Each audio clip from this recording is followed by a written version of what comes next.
Hello guys, galing kami sa labas ni Lolo and alam nyo ga, kami papasok na ng building. May nakita akong bag.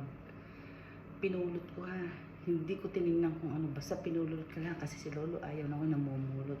Pero alam nyo, pagpasok ko sa loob ng bahay, tinignan ko kung anong klaseng bag. Grabe. LV itinapon. Grabe.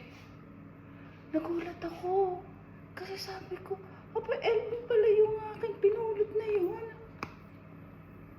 Ano yung loob ko? Hindi ko alam kung ano ito. Hindi ko pa titingnan ko pa kung original talaga. Pero talagang as in, walang kasira-sira. Tanya ang loob. Yan. May tatak na LV. Tapos may mga ano pa kung ano-ano pang laman, mga pangkalikot ba. Sadyang pinulot ko rin, hindi ko ako bumili. Ay, mga pangkalikot, tatapon na.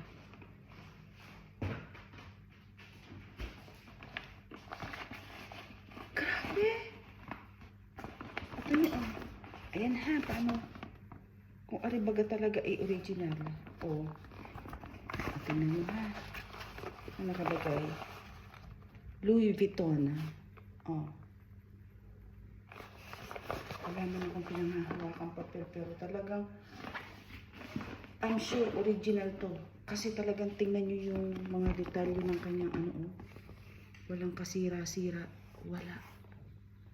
Pati ito wala. Ayan LB!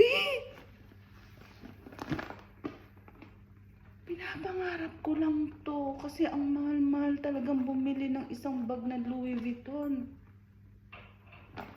Grabe. Instant Louis Vuitton. Instant. Naman ko para saan to. Pero check ko pa ha. Para saan to.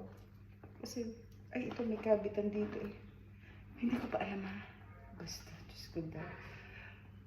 Really ho, talagang pulot ko rin. Hindi ho ako nabili ng mga mamahaling bag. Mahilig ako sa bag, pero never ho ninyo ako pabili ng mga ganitong klase. Talagang ito ho ay sobrang mahal.